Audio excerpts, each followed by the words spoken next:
Hello folks, today my topic is this. It is we are studying the force on moving charged particles in uniform magnetic field. So this topic comes in two chapters. One is in the electric field itself, property of charged particle itself, and the next is magnetic field. So in both the cases it's the same thing, and this follows our last topic in which we studied the effect of force experienced by current carrying conductor in uniform magnetic field. So here let us start this way. Let us say we have a stream of charged particles. Stream means flowing charged particles from this direction to that direction, and let them be the positive ones. So these are the positive charged particles moving there. In a conductor also there is a cumulative movement of charged particles from the positive terminal to the negative. So here also we have the movement of charged particles. So movement of charged particles is similar to flow of current. Movement of charged particles is similar to flow of current. So that's why these charged particles should also experience Lorentz force when they fall on the magnetic field. So these particles should also experience some force, Lorentz force when they fall into or when they pass through a region of certain magnetic field. So it should be, that's the logic. Similarly, if that happens when negative charges also flow, and this thing can be experienced in our old cathode ray tube TV monitors, CRT TV monitors. There what happened was, if you somehow happen to place so let us say this is the TV screen, though they did not used to be so much large. So if you place a magnet like this, the picture here got distorted. If you place a magnet like this, the picture here got distorted. It's because these magnetic fields affect the motion of the electrons there, cathode rays, electrons, and that's why the spot they hit will be affected, and the picture quality will also be affected. So that's a practical experience. So here what we do is we'll go through it theoretically. So as we have realized that they experience force. Now what is the force like? The force is like this. It is given by for the positive particles or conventional current, the force is like this. So if we have the direction of magnetic field like this, magnetic field, and the direction of conventional current like this, or the direction of positive charged particles like this, the force should be like this. So if I draw a magnetic region like this, so let me say this is the region where I have applied uniform magnetic field. So the magnetic field will be like this. So it is cross here. Cross means that the magnetic field is going from this direction to that. It's going to the board. If you draw it in your copies, it will be into the plane of the paper or the sheet. So it is into the plane of the surface. So magnetic field in this direction. So if I write this, I'll write this as B, B, B. So it's all B here, it's all B. Or I can also, there's a liberty or freedom for me not to write this thing. I can just use a symbol here. So this means B. So B is in the direction away from us, into the plane of the board or plane of the sheet, whatever we have. Now we have a charged particle going like this.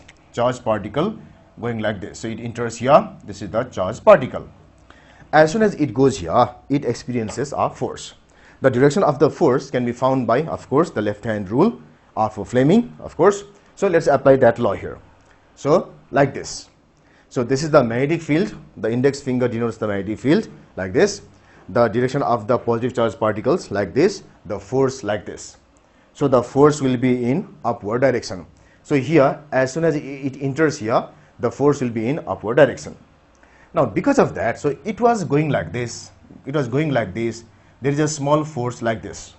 So because of these things, now it experiences two forces which gives a resultant force, and the resultant will be somehow like this.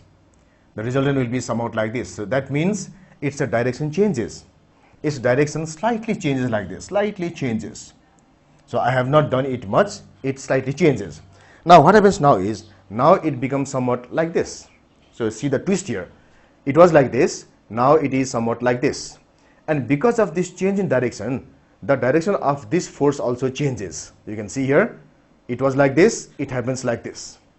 So now what happens is, it was going like this, the force applies like this, and it happens like this. So it is slightly changed even more. So that's why now it is slightly changed like this. Again the same thing here. So it was like this, it happened like this, and again like this. Again this direction changes. So it will give the direction like this, and so on. So if I draw it continuously, so this is step by step. If I draw it continuously, its a direction will be a curved path. Direction will be a curved path like this. This happens till it is in the field, inside the field, and after that it just goes straight because there is no more force there.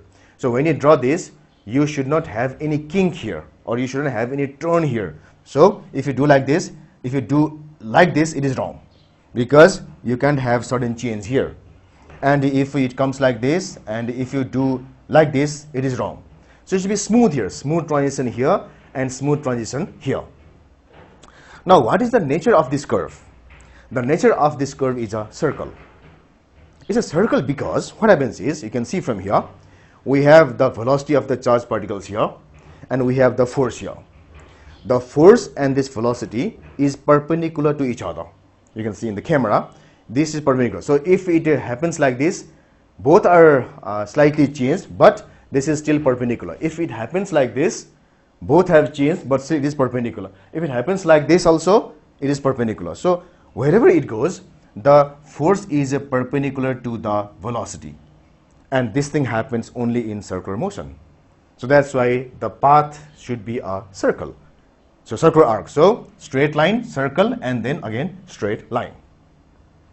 Now, if I happen to shoot the particles somewhat like this. So if I happen to shoot the particles like this, if they enter this thing like this, now what happens? So magnetic field here, particles coming like this, and force like this. So the force will be in this direction, So because of that, it will start to bend in a circular arc like this, and here it goes like this. Similarly, if I happen to shoot the particles like this, positive, so then again their direction changes in the same manner, it goes like this, and if I happen to shoot the particles like this, positive particles, they change their directions like this. So this is how the positive particles move inside the magnetic fields. Now what happens is, if let us say the magnetic field is strong, if so, the force should be strong.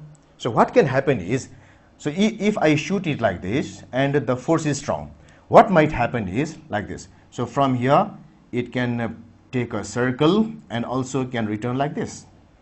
Or if the force is weak enough, it can just take a very small curve like this, and from here it goes straight like this. So where it goes depends on the value of that force, and the value of the radius it takes. So now if I reverse the magnetic field, what happens is, so please take care here, plus charge, magnetic field this, it goes like this. Now if I reverse the magnetic field,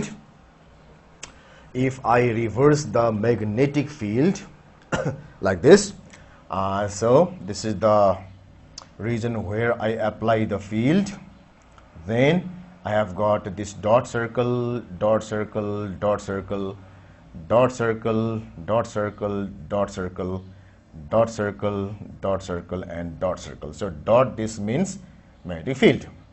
Now if I apply force like this, now I have been a bit clever here, that comes from experience. That is what experience is all about. We need to be experienced and use that experience in doing our further works. So previously it was like this.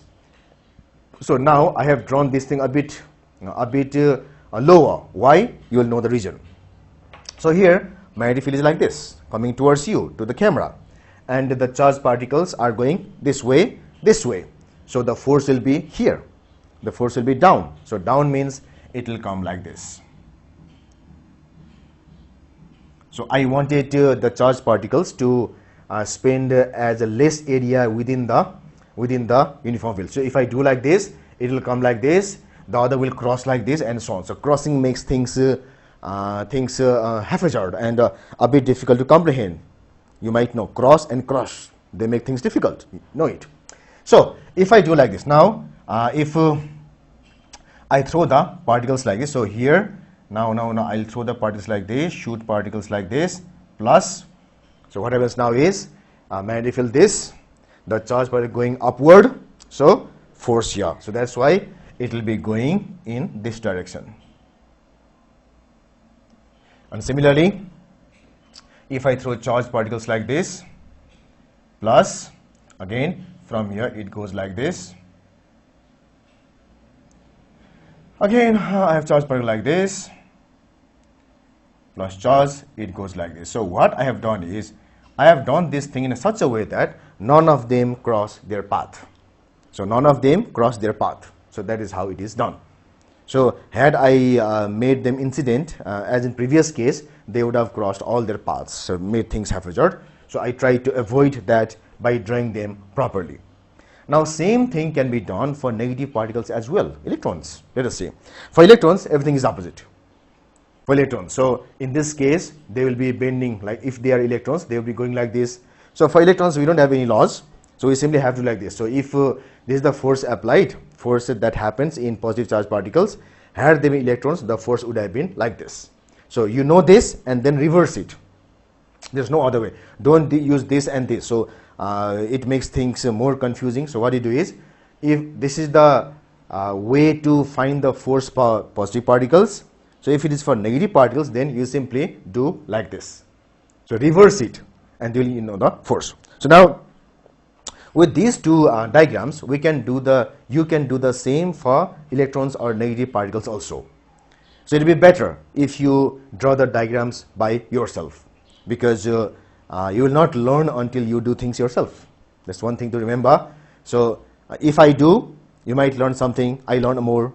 If you do, you will learn more. So that's why for negative particles, it will be better if you do it yourself. So now we have learned the direction of force, and we have learned the path is a circle. So if it's a circle, it should have radius, it should have some sort of, if the circle can be made repetitive, it can have frequencies, time period. So that's a different matter. We'll do that in some other classes. So right now, you have to know this fact.